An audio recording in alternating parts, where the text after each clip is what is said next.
El siguiente programa es una producción independiente. Las opiniones, comentarios y expresiones del mismo no representan necesariamente las políticas institucionales de Doral Voice ni de sus patrocinadores.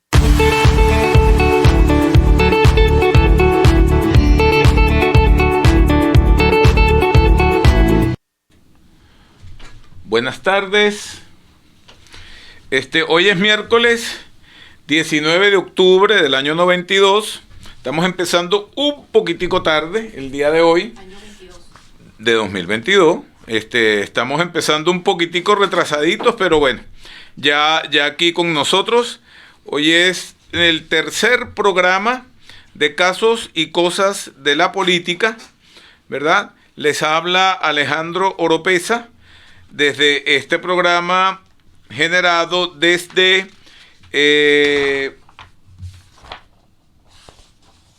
desde Casos y Cosas de la Política a través de Doral Voice, la ciudad de Doral, Miami. Especiales saludos a todos. Estamos bajo la producción ejecutiva de Mari Molina y la asesoría comunicacional de Eduardo Orozco. Casos y Cosas de la Política llega a ustedes con el patrocinio del Center for Democracy and Citizenship Studies, que es el Centro de Estudios de Democracia y Ciudadanía, desde la ciudad de Doral, Florida, como les había dicho, organización que persigue generar conocimiento interdisciplinario actualizado y pertinente sobre la democracia, la participación ciudadana, la promoción y defensa de los derechos humanos, a través de servicios de cooperación técnica, investigaciones y programas de formación especializada, con la finalidad de contribuir al ejercicio democrático y ciudadano en Iberoamérica, focalizando la atención y los esfuerzos por los momentos en la región de América Latina. Los invitamos a visitar nuestras redes y sitio web a través de cedes.academy y entérese de nuestras actividades. Bien, hoy, 19 de octubre, abordamos un tema actual e interesante que genera y generará unas pocas discusiones sobre el rol que juega en el mundo de hoy la Organización de las Naciones Unidas. Organización esta que el próximo 24 de octubre, y por esta razón estamos haciendo este programa hoy, unos días antes, el próximo 24 de octubre cumple 77 años de haber sido fundada en el año de 1945, ya por supuesto en la posguerra, ya finalizada la Segunda Guerra Mundial. Queremos hablar sobre las posibilidades de la Organización de Estados de Naciones Unidas hoy, ¿verdad? Sus posibilidades ciertas de intervención, de influencia, podemos decir, de gerencia sobre los asuntos internacionales, sobre los hechos que se suceden, ¿verdad? Pero también queremos hablar sobre la necesidad ya exigida desde hace ya varias asambleas de generar reformas, de adecuar la organización a los tiempos actuales, de manera tal que le permita tener una más efectiva y competencia en los asuntos internacionales. Para conversar sobre ese asunto tenemos hoy un invitado muy especial a nuestro programa Casos y Cosas de las Políticas, que es el doctor Antonio Mariaca, que se conecta con nosotros desde la ciudad de Santa Cruz de la Sierra, en Bolivia. Un saludo, Antonio, bienvenido al programa.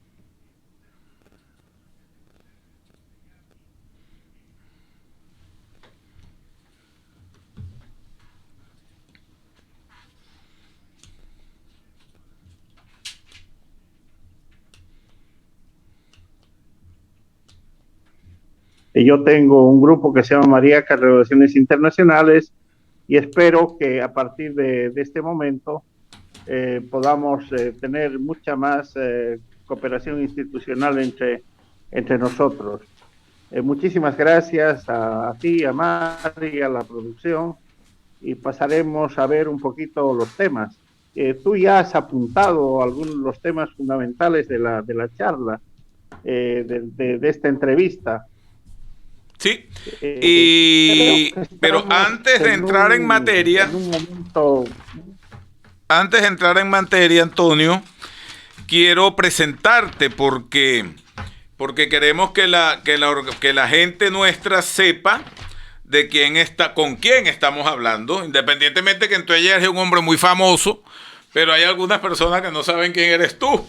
Entonces, bueno, como les decía, el doctor Antonio Mariaca está domiciliado en Santa Cruz de la Sierra, allá en Bolivia.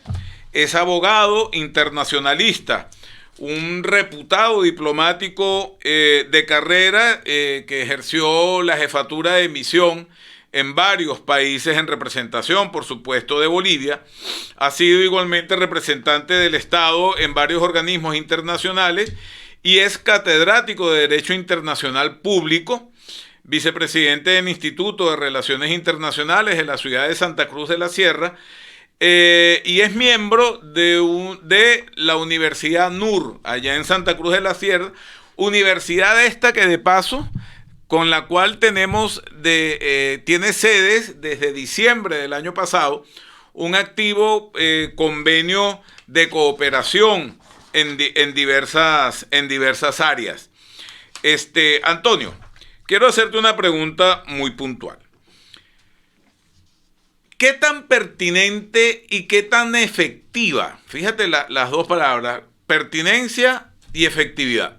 ¿Qué tan pertinente y efectiva es hoy en día la presencia, la impronta de la Organización de Estados Americanos en atención del complejo panorama geopolítico que se presenta, que se ha presentado a lo largo de la historia y que se presenta hoy, en 2022, en estos momentos en el mundo? ¿Qué tan útil, qué tan pertinente, qué tan efectiva es la ONU?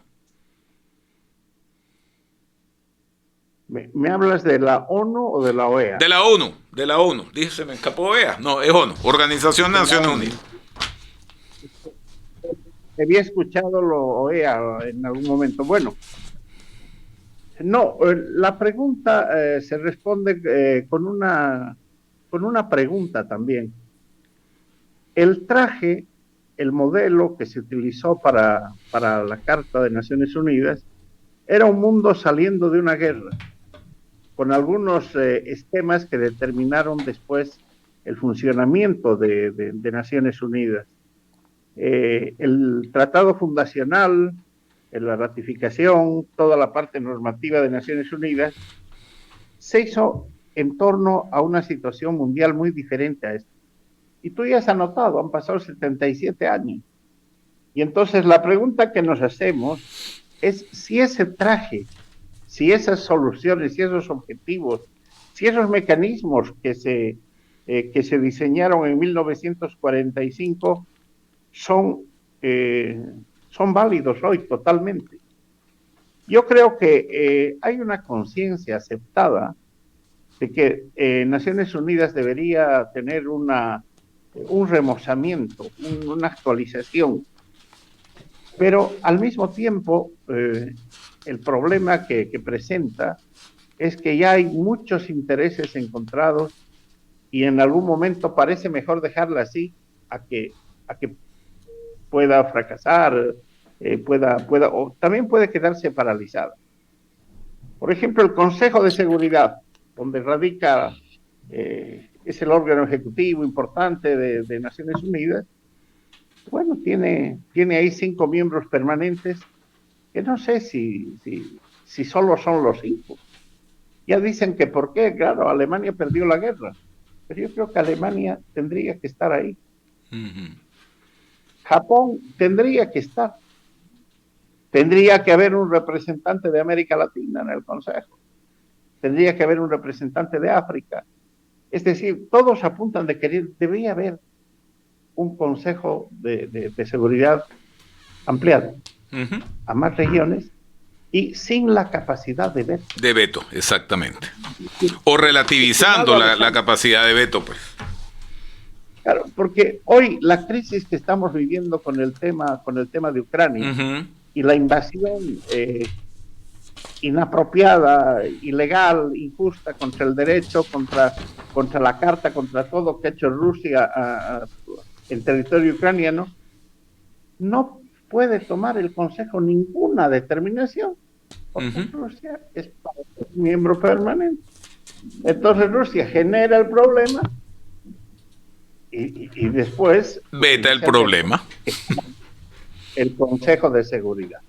Entonces, es un problema pues muy grande. Entonces, eso, y durante toda la Guerra Fría y durante todas las etapas que ha vivido Naciones Unidas, el Consejo de Seguridad ha estado paralizado. Porque si no vetaban de un lado, vetaban del otro. China y Rusia son los que más utilizaron el derecho de veto y han paralizado la acción importante del Consejo.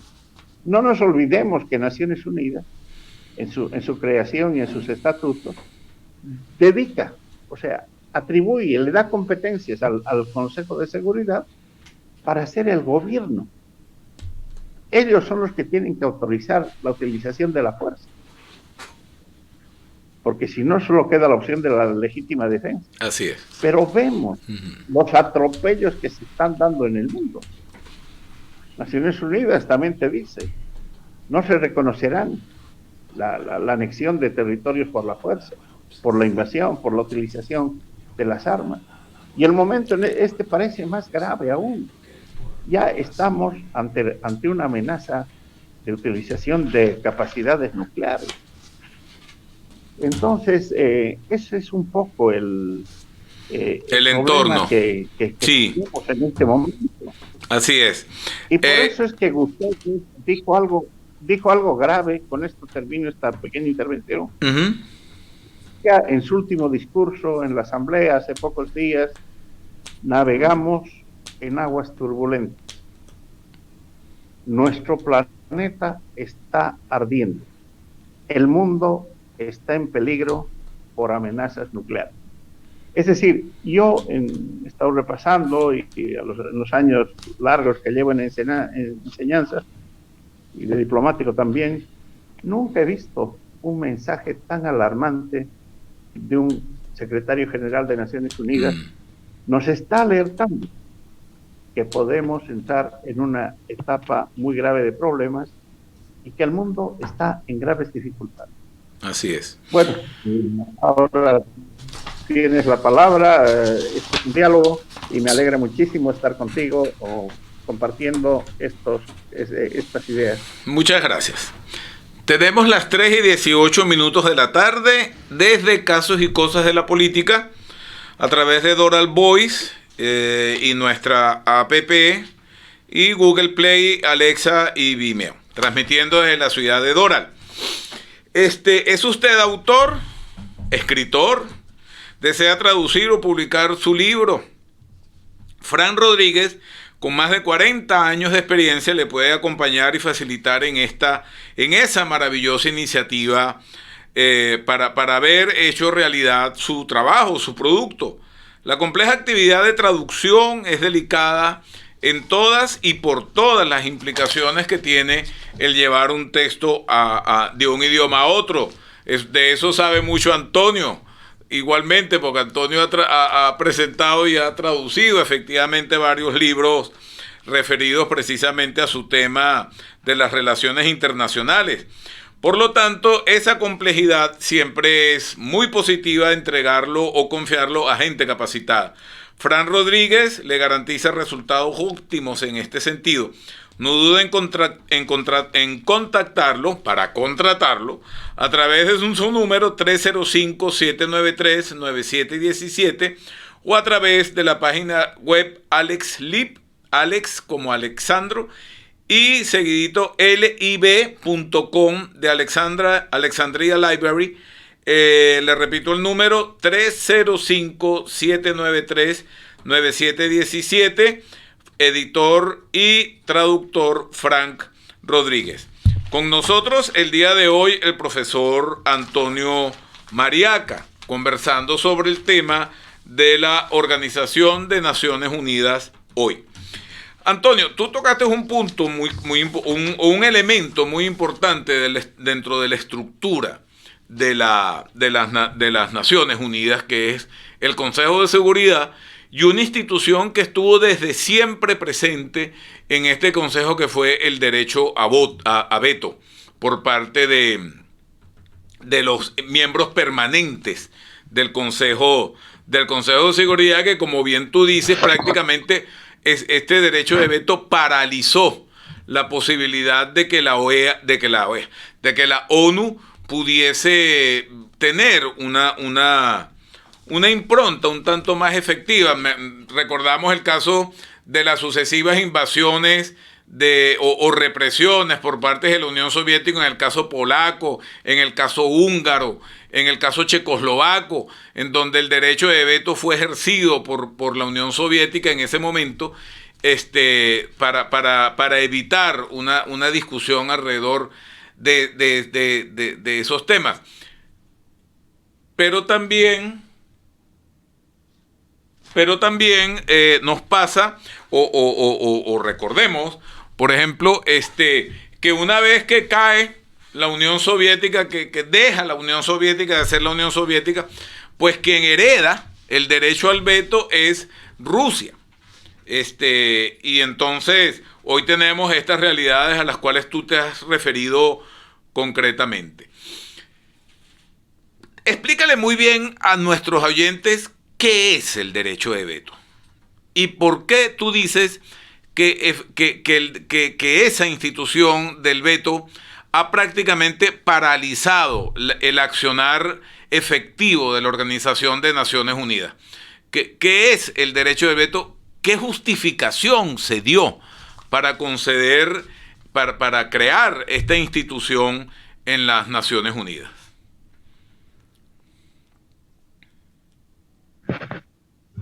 Muy bien. Alejandro, efectivamente, en la historia, en la formación de las Naciones Unidas,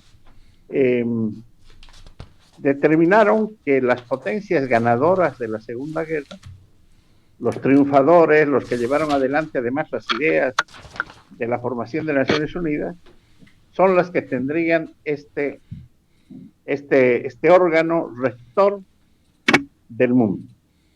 Entonces, era muy importante, y debo recordar, que Naciones Unidas se construyó sobre dos pilares fundamentales. Ya había fracasado el anterior orden con el fascismo y todo lo que vimos, y entonces ahí vino la gran propuesta de Naciones Unidas. Es decir, vamos a tener dos pilares. El primero, la vida del mundo parece que no vale nada, la vida de las personas. El primer pilar van a ser los derechos humanos. Respeto a los derechos humanos, todo lo que es la Declaración Universal, los grandes pactos, el desarrollo de numerosos tratados de derechos humanos, en fin, vamos a dar valor a la vida humana. El segundo pilar, seguridad y defensa. Que no aparezca otro Hitler, que no aparezca otro fascista que quiere conquistar todo el mundo.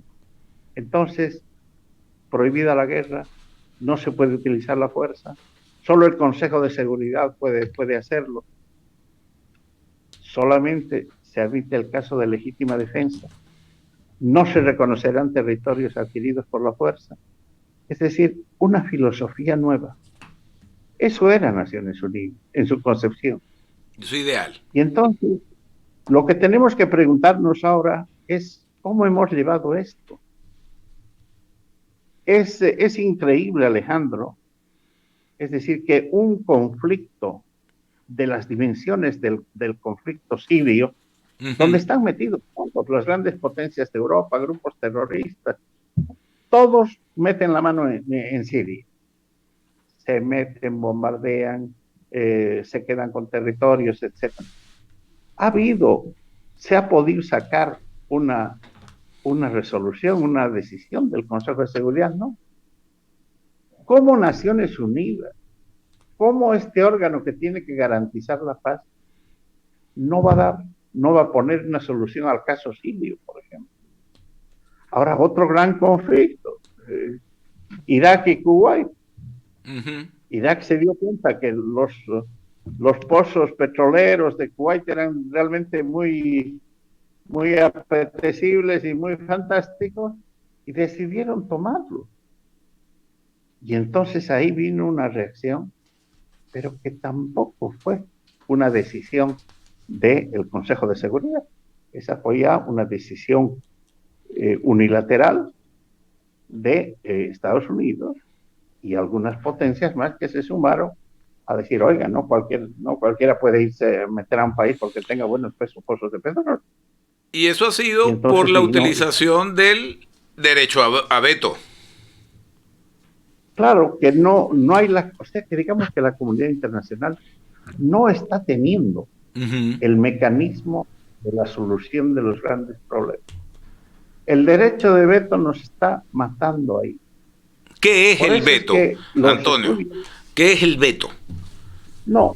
Para nuestro público, ¿de qué se trata el derecho a veto? Cualquier decisión que tome el Consejo de Seguridad tiene que tener el voto favorable de los 5 miembros permanentes. Basta que uno de ellos diga que no se puede tomar la decisión. ¿Quiénes son esos 5?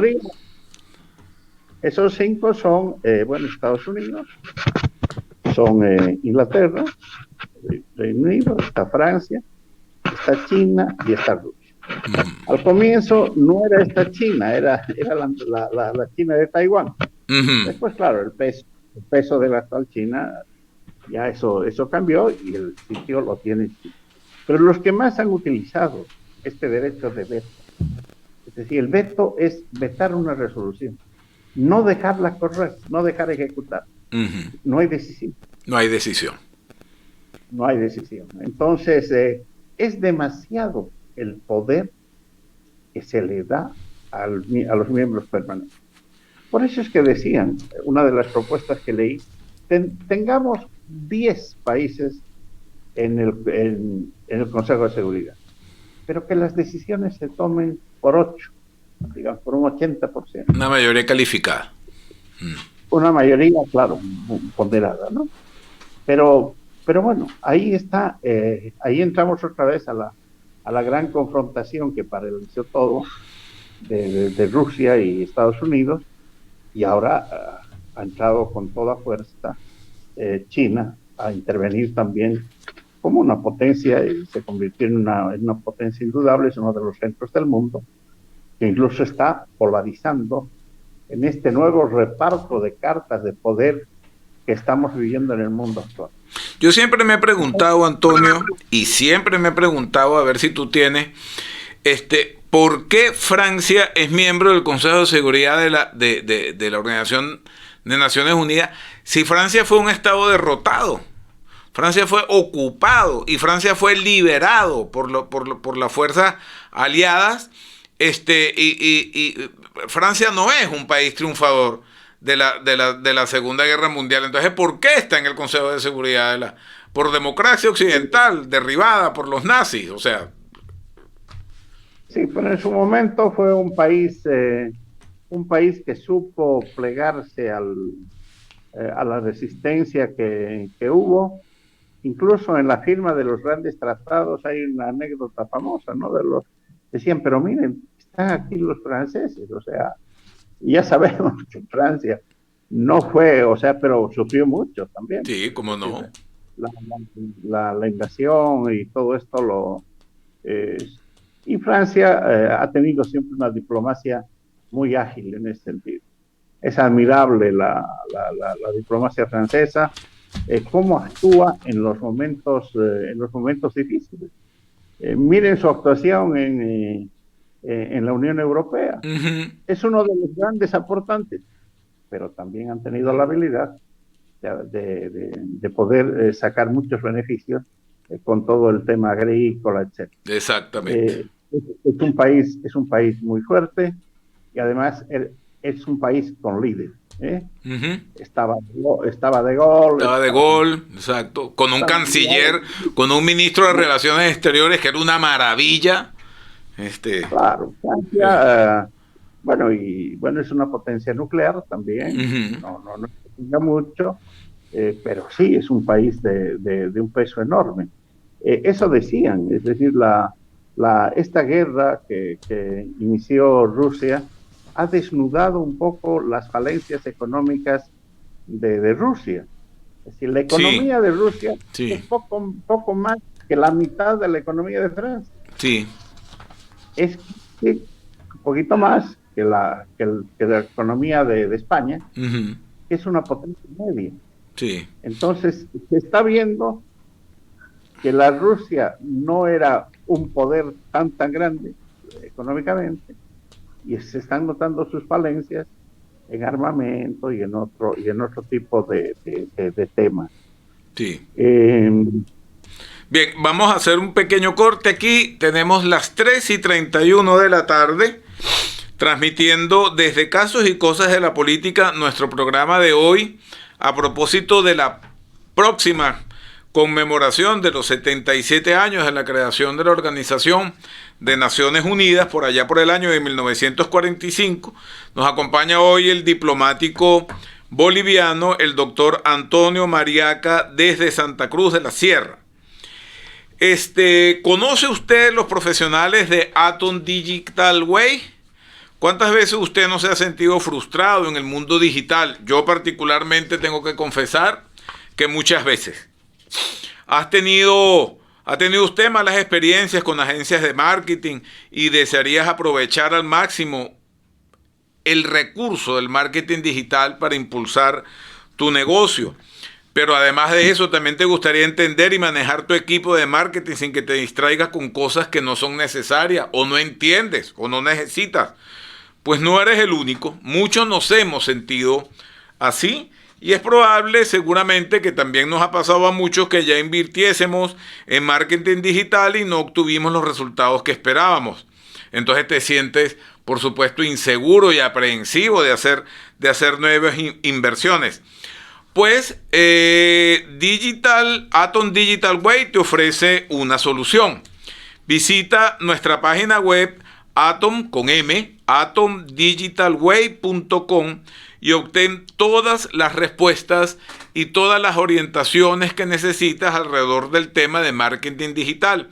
Ahí está nuestro buen amigo Nacho Suárez, que te va a orientar y te va a ofrecer las herramientas necesarias y pertinentes para llevar adelante los procesos de marketing digital. Bien, siendo las 3:33 de la tarde, nos vamos a un break de la estación y regresamos con el doctor Antonio Mariaca, conversando hoy sobre, o a propósito de los 77 años de la fundación de Estados Americanos. En la próxima parte, insistiendo en el tema de ese Consejo de Seguridad. En la asamblea oímos algunas propuestas acerca del Consejo de Seguridad, dos de las cuales me gustaría conversar con Antonio cuando regresemos del break. Yo me especializo en todo tipo de lesiones personales. En mi oficina nosotros representamos a las personas que han sido lesionadas por la negligencia de otro, es decir, accidente de carro, resbalón y caída, un asalto en un parqueo, todo tipo de lesión. En nuestra oficina nosotros nos tomamos el tiempo para entender la necesidad de la persona que está llamando. Entendemos que estás llamando en un momento difícil en tu vida, donde estás lesionado. Nosotros nos comunicamos con el cliente, lo ayudamos a buscar atención médica y le explicamos y lo educamos en todo lo que es la parte legal del caso. Es importante contratar a un abogado de confianza, a alguien que entienda sus problemas específicos y personalmente.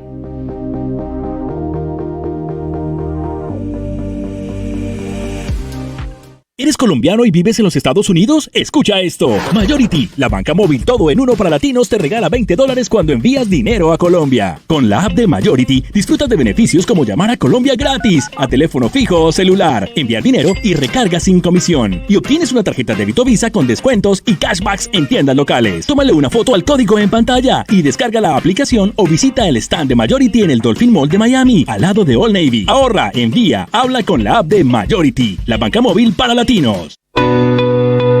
hay algo que nos caracteriza en Doral es la buena comida y los grandes eventos. Por eso, impacta a tus invitados con Brunella Catering, donde encontrarás un menú variado y a muy buen precio. No te vas a equivocar. Llama a Brunella Catering al 786-329-2913 o búscalos en Instagram bajo @Brunella Catering. Ah, déjales dicho que te recomendaron de Doral Voice Community Radio. De regreso en Casos y Cosas de la Política, tratando el tema hoy de la ONU, la vigencia de la ONU hoy a propósito el próximo 24 de octubre de la conmemoración de los 70 años de su funcionamiento. Recientemente hemos publicado la novela Triranías, salida de la mano de quien les habla, Alejandro Oropesa.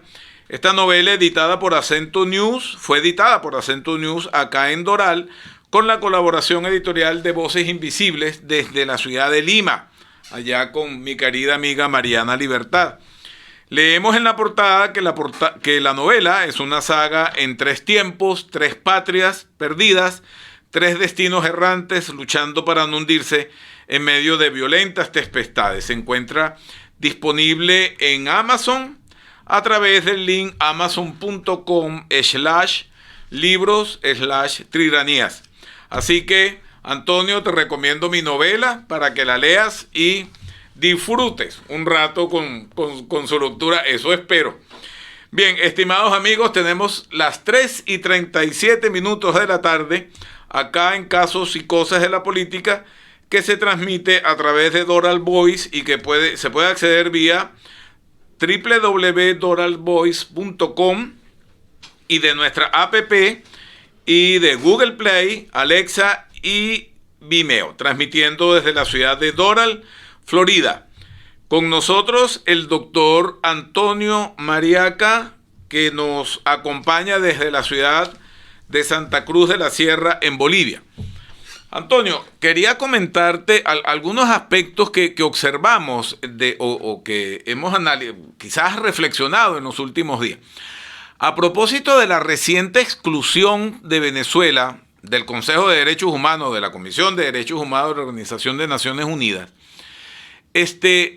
nos parecía como que una contradicción, una paradoja, hasta cierto punto una burla, que uno de los regímenes con más denuncias, con más informes sobre violación sucesiva de derechos humanos, haya sido electo para formar parte precisamente de la Comisión de Derechos Humanos. Y allí, en un escrito, en una opinión que dimos en días pasados, decíamos que quizás uno de los elementos que no debería ser objeto de veto es precisamente el tema de derechos humanos. Que en el Consejo de Seguridad de la ONU, cualquier aspecto que tenga que ver con violación de derechos humanos no sea susceptible de ser vetado por ninguno de los 5 grandes del Consejo de Seguridad. Lo cual significa una visión que puede ser quizás un punto de partida para una reforma sucesiva o progresiva de los estatutos que rigen la organización y que paulatinamente se vayan desbloqueando esos elementos. ¿Qué opinas tú sobre ese punto de una acción sucesiva en esas posibilidades de reforma? ¿O crees tú que debería quizás dársele más atribuciones o más capacidades de acción a la Asamblea General? En fin, ¿cómo verías tú una reforma de la Organización de Naciones Unidas que la haga más viable, que la haga más efectiva, que la haga más adecuada a los tiempos que corren hoy en día? Gracias, Alejandro. Muy pertinente la pregunta, ¿no? Es decir, ha habido un manejo infame del tema de los derechos humanos. Es decir, un poco por culpa de todos también. Eso se vio durante la pandemia. Es decir, no hubo una solidaridad, no hubo una respuesta común. Pero los derechos humanos, hay que ser muy claros en este tema, son parte de la normativa de Naciones Unidas. Es decir, no existe, no puede haber el derecho interno, la injerencia de decir que no se metan con los derechos humanos, porque son normas imperativas. En cualquier parte del mundo se tienen que respetar los derechos humanos. En Venezuela, en Vudú, en todo el mundo. Y no pueden decir los dictadores, decir, no, es tema interno, no se metan, yo tengo derechos. No, señor. Eso es lo que se llaman las normas imperativas del derecho internacional. El ius cogens, que se tiene que cumplir, que está por encima de las constituciones. Esa es la grandeza del derecho internacional. No puede haber países que dicen, no, que nazcan solo los niños, los varones, los que pueden trabajar más. No se puede. Los derechos humanos tienen que ser para todos, en todo momento. Hay una dignidad de la persona humana desde su origen, desde su madre, desde que están concebidos. Nadie puede hacer las cosas que hacen. Miren lo que está pasando. Eso es lo que digo yo, después de 77 años de Naciones Unidas, podemos estar contentos en el tema de seguridad, con un mundo que está estallando, como dice el secretario general, con miles de refugiados, de desplazados, que se están conculcando los derechos humanos en el mundo de una manera increíble. Abiertamente. ACNUR no puede con los refugiados. Están utilizando a las poblaciones. La situación de los venezolanos, querido Alejandro, en todos los países de América que han tenido que salir escapando, es pues totalmente contraria a la dignidad humana, a los derechos humanos. No, eso no se puede permitir. Eso se tiene que actuar. Pero está en la carta, está en todos los enormes instrumentos que tenemos. Mi página de Derecho Internacional, tengo registrados como 100 y pico tratados de derechos humanos. La Universidad de Minnesota ha hecho un trabajo inmenso en materia de derechos humanos con toda la legislación en muchísimos idiomas. La legislación la tenemos, pero hace falta, pues, voluntad política. Tú lo apuntabas, Alejandro, desde el Consejo de Seguridad, desde los que manejan Naciones Unidas. No se puede olvidar que existen esas cosas. Los derechos humanos no son competencia interna. Tiene que haber una competencia internacional para defender, porque ese es el origen. No podemos sentirnos contentos con lo que está pasando en el mundo. Por eso, Naciones Unidas tiene otra vertiente también. El secretario general ya nos ha dicho que vivimos un mundo de momentos muy difíciles, divisiones profundas, desigualdades. Es decir, estamos viendo un mundo de una incertidumbre enorme. Es un mundo de riesgo. Y le preguntan y le dicen, pero ¿y usted qué sugiere? Bueno, dice, hay que buscar una mayor fuerza en la diplomacia multilateral, una acción diplomática y sobre todo un compromiso de mayor cooperación. Hemos visto en la pandemia, cada país ha tratado de hacer lo que ha podido, pero no ha habido una coordinación. Naciones Unidas pudo hacer poco. La mayoría de los organismos también hicieron poco. Y la Organización Mundial de la Salud, eso te iba a comentar, sabemos que fue manipulada por China. Entonces, ahora, la reflexión que hacemos desde Occidente y desde nuestros países, es decir, también perdemos espacios en los organismos internacionales porque no actuamos. En cambio, estos países violadores de derechos humanos que están permanentemente, están metidos ahí. Cuba no se pierde una votación en términos de derechos humanos, y otro, y Venezuela. Bueno, Venezuela no, porque como es deudora de Naciones Unidas no puede votar. Puede asistir, pero no puede votar, porque hasta eso deben.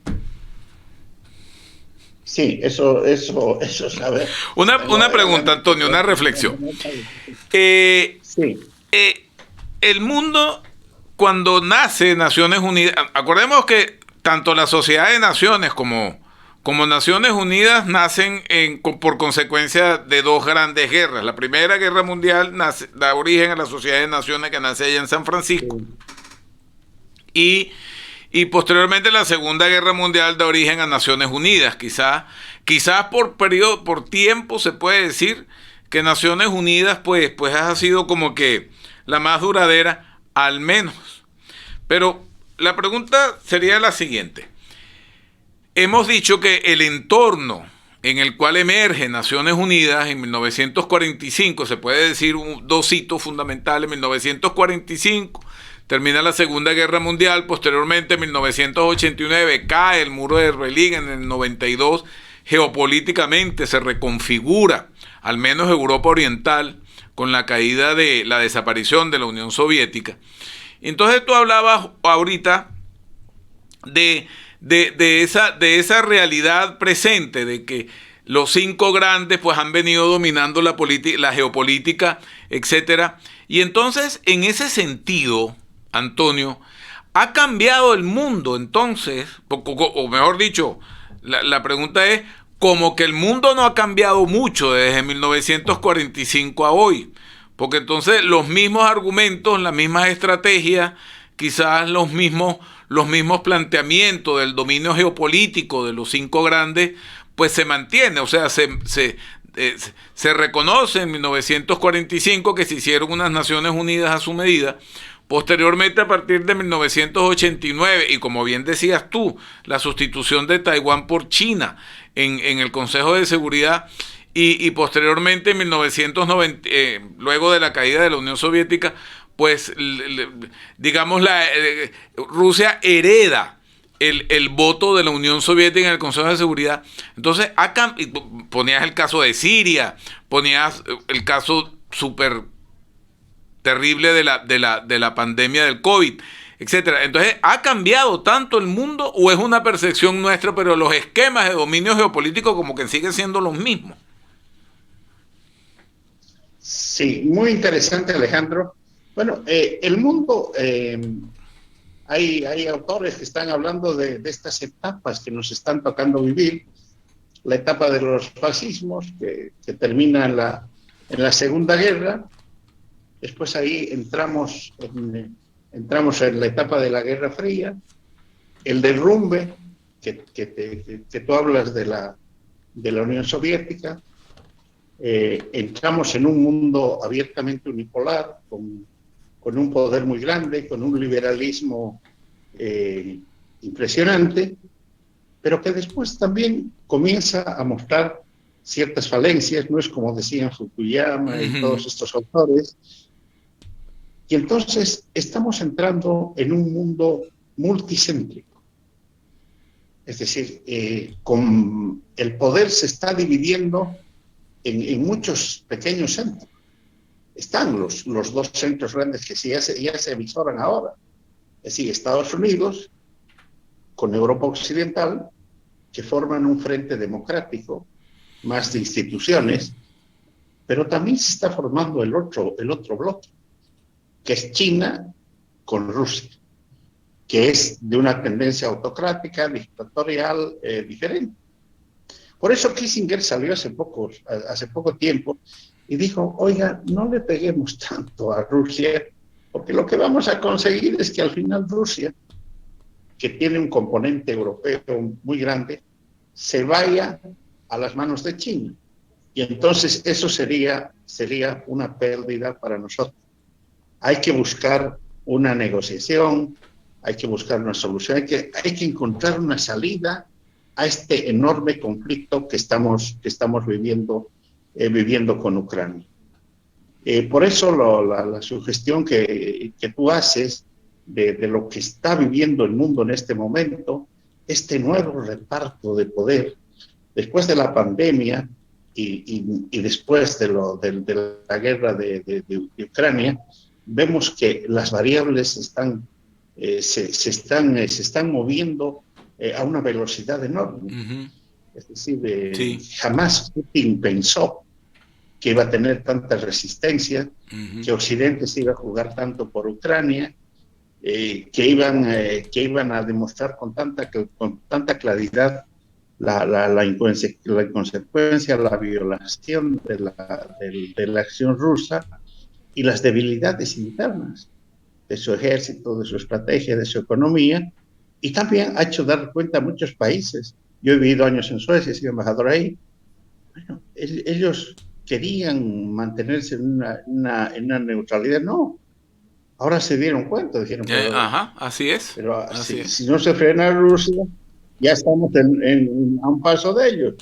Entonces, no, quieren entrar a la OTAN, ya han pedido, están resguardando su seguridad, ha ganado el partido conservador de Suecia, hay cambios muy grandes en el mundo, ya se están dando cuenta la mayoría de los países. Antonio, esos cambios geopolíticos... No se puede depender tanto. Ajá. Esos cambios geopolíticos, entonces, que identificamos como necesarios, que tú en la primera intervención, en el primer segmento, dijiste que era necesario hacer determinados cambios geopolíticos. Entonces, según lo que estás comentando en esta última intervención tuya, los cambios geopolíticos se están dando no a nivel de Naciones Unidas, sino que se están dando a nivel de subbloques geopolíticos en el mundo. Es decir, vemos cómo la guerra de Ucrania entonces aglutina a Finlandia, a Ucrania mismo, a Suecia, y ha sido como un despertar de la ONU, de la OTAN, que prácticamente estaba adormilada, y que la amenaza de Rusia la hace, digamos, como que despertarse de un muy plácido sueño que estaba. Entonces, como que los cambios geopolíticos se están dando extra ONU. Se están dando por bloques de poder o por bloques de países, lo cual significa que entonces la ONU cada vez juega un rol, llamarlo de alguna manera, menos determinante, menos importante. Pero la respuesta me la das al regresar de un pequeño comentario que quiero hacer acerca de un nuevo auspiciante que recibimos acá en el programa, que es Acento News. Entonces, Acento News, este programa llega con el copatrocinio de Acento News, un grupo o un conjunto, más pertinente decir, un conjunto de hechos informativos. Tienen, a partir de enero vamos a tener un impreso Acento News acá con cobertura en Doral. En la actualidad tienen una página web en donde ofrecen información muy oportuna, relevante y responsable, no irresponsable, sino con Y, responsable, de mucho interés para quienes habitamos en este lugar del mundo. Entonces le damos la bienvenida a Acento News, una organización de comunicaciones que está dirigida por nuestro muy querido amigo, el profesor Eduardo Orozco. Comentábamos a las 3:54 de la tarde con el doctor Antonio Mariaca, ya para ir despidiendo el programa. Con el doctor Antonio Mariaca comentábamos entonces, antes del anuncio de Acento News, sobre esa migración entonces que se está dando de la acción, de las reacciones, de las decisiones en función de las problemáticas y de las crisis que vive el mundo, las estamos viendo como que desplazarse del órgano natural donde debieran ser discutidas, analizadas y donde deberían encontrarse esas soluciones. Entonces debemos desplazar eso de la ONU a bloques de poder en el norte de Europa, en este caso, para enfrentar la amenaza rusa. Entonces vemos a la OTAN reactivarse, vemos, como bien tú decías, a Suecia y Finlandia solicitando la incorporación a Naciones Unidas, a la Organización del Tratado del Atlántico Norte, la OTAN, etcétera. Entonces, ¿qué queda de la OEA? De la ONU, perdón. Estoy pegado con la OEA. De la ONU. Una reforma entonces debería ser muy profunda para entonces volver a colocar, si es que alguna vez estuvo, las Naciones Unidas como una instancia en donde se puedan discutir y resolver las problemáticas geopolíticas que afectan a la humanidad. ¿O cómo lo ves tú ya como una visión prospectiva ya para cerrar? Sí, gracias, Alejandro. Tienes razón. Es decir, en los cambios que estamos viviendo en el mundo, vemos que cada país está tratando de ser fuerte en aquellos temas donde puede influir en el resto de los países. Por eso son pequeños centros que hay. Mira Corea del Norte. Quiere tener el arma atómica, pero claro, es un peligro que lo tenga, no lo van a dejar. Pero mire el caso de Turquía. Turquía se ha vuelto en el conflicto de Ucrania con Rusia en un lugar clave. Bueno, su ubicación geográfica es inigualable. Es el puente entre Asia y Europa. Pero no nos olvidemos quién es pues Erdogan. Erdogan se ha dado un autogolpe, ha tomado 50.000 prisioneros diciendo que eran... Eso, no ha respetado los derechos humanos absolutamente. Y por eso la Unión Europea en su momento le dijo, oigan, Erdogan, y esto no se lo cree. Y así 50.000 usted no cumpla los tratados de derechos humanos, si no va a entrar usted a la Unión Europea. Y ahora lo vemos a Erdogan, que es un gestor, negociador, de los pocos que tiene capacidad de hacerlo en este momento en lo de Rusia y en lo de... Miren el papel de Irán. Irán es otra cosa, es sorprendente. Primero Estados Unidos privilegiaba la relación con Arabia Saudita. Ahora están distanciados los americanos con Arabia Saudita. Buscó Obama un acercamiento con Irán. Irán también se fue. Después Trump priorizó a Arabia Saudita. En este momento, los últimos ataques de drones iraníes, se ve que la acción de Irán suministrándole a Rusia, vendiéndole esos drones kamikaze, indudablemente está influyendo tremendamente en la guerra, y sobre todo en los ataques a civiles. Así es. O sea, es un país que está actuando totalmente en contra del derecho internacional. Entonces, estamos un poco, Alejandro, como una ley de la selva, donde los países se hacen fuertes en aquellos puntos y privilegian sus intereses. Es decir, yo no digo que Bolsonaro apoye a Rusia, pero se fue nomás a hablar con Putin y le dijeron, mire, Putin, usted garantíceme los fertilizantes porque Brasil es muy importante, depende mucho de eso. Bueno, y le garantizaron, salvó, digamos, la necesidad que tenía. Lo que tenemos que preguntarnos también, Alejandro, es en este mundo, ¿qué rol tiene América Latina? No somos más marginales. No solo la ONU es marginal, también el rol de América Latina es pues marginal. Es decir, cada vez contamos menos en el mundo. Venezuela, un país que ha hecho barbaridades con sus gobiernos, resulta que ahora comienzan a darle un poco de bola para ver si pueden captar algo en el tema del petróleo, sabiendo las enormes objeciones que tienen en el tema democrático y derechos humanos.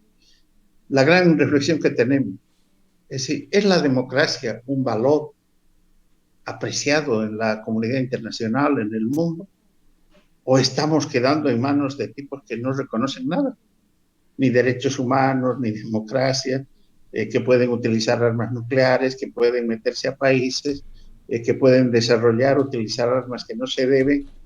Y entonces ahí, desde ese punto de vista, el rol del derecho internacional, el rol de los organismos internacionales, resulta pues secundario, más de acompañamiento, más de tratar de buscar soluciones coyunturales. Antonio, entonces a la ONU le puede pasar algo similar o pudiese suceder en función de esa, prácticamente se puede decir, esa impotencia de la Organización de Naciones Unidas.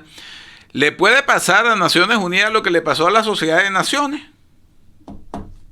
Sí, recordemos que la Sociedad de Naciones fue creada en 1918 en San Francisco como un mecanismo de contención luego de terminada la Primera Guerra Mundial. Entonces, de ahí viene la pregunta. ¿Está en ONU, la ONU está en riesgo de que le pase lo mismo que le pasó a la Sociedad de Naciones por allá en 1914? Bueno, yo te diría 1918, que, pero son otros tiempos, la Sociedad de Naciones, no te olvides que tenía un gran inconveniente. Al final siempre hay que ver los organismos en cómo toman sus decisiones. Y la Sociedad de Naciones optó por la unanimidad. Ya no solo un veto para 5, sino que todos tenían veto. Bastaba que uno no esté de acuerdo y no se tomaba ningún... O sea, se paralizó por el contexto geopolítico que tenía y también porque no tenía ningún margen de operativo. Si el veto para 5 paraliza y marginaliza a Naciones Unidas, imagínate una unanimidad.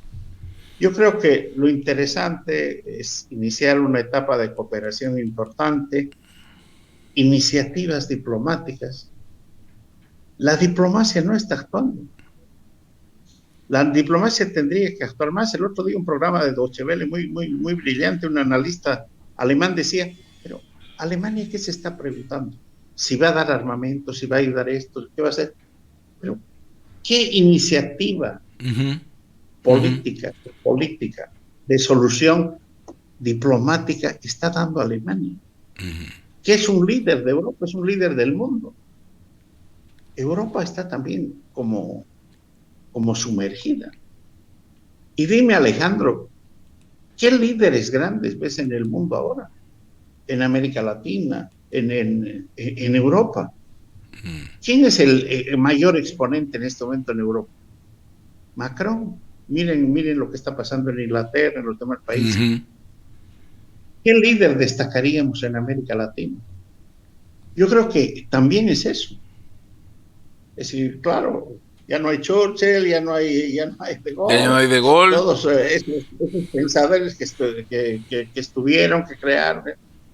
Pero ahora vemos mucha pobreza de liderazgo. Sí. En un mundo mucho más difícil, mucho más complejo, con muchos más intereses, donde el papel de los organismos internacionales, incluyendo la ONU, ha pasado a un nivel menor. Bien. Eso. Antonio, tenemos, te entiendo desde ahora una invitación para que conversemos en una próxima oportunidad sobre la Organización de Estados Americanos. Como se me ha salido tanto el tema de la OEA, pues entonces vamos a invitarte a un programa para conversar sobre la Organización de Estados Americanos, que yo pienso que es una posibilidad, pero también una problemática. Bien. Gracias a mi querido amigo el doctor Antonio Mariaca, quien nos estuvo visitando desde Santa Cruz de la Sierra en Bolivia, con quien tratamos el tema La ONU Hoy a propósito el próximo 24 del 77 aniversario de la creación. Un programa transmitido, Casos y Cosas de la Política, desde Doral Boys en la ciudad de Florida. Y los esperamos el próximo 26 de octubre a las 3 p.m. en la oportunidad en que analizaremos el tema que es el fascismo, con 2 expertos en la materia que son la profesora María Isabel Puerta Riera y el profesor Julio Schilling. El programa Casos y Cosas de la Política llega a ustedes gracias al patrocinio de CEDES, el Center for Democracy and Citizenship Studies, cuya página web es www.cedes.academy, y gracias a nuestros auspiciantes, el editor y traductor Fran Rodríguez, Atom Digital Way y Acento News. Estuvo con ustedes quien les habla, Alejandro Oropesa, con la producción ejecutiva de Mari Molina y la asesoría comunicacional de Eduardo Orozco. Buenas tardes a todos y nos vemos la próxima semana. O nos oímos la próxima semana. ¿Sí? ¿Despedirme, por Sí, favor? adelante. Bueno, agradecerte mucho por este programa. Ha sido realmente un lindísimo programa. Quiero agradecerte a ti, a Mari Molina, a todo tu equipo y a tus auspiciadores. Un abrazo y hasta pronto. Hasta pronto, un placer.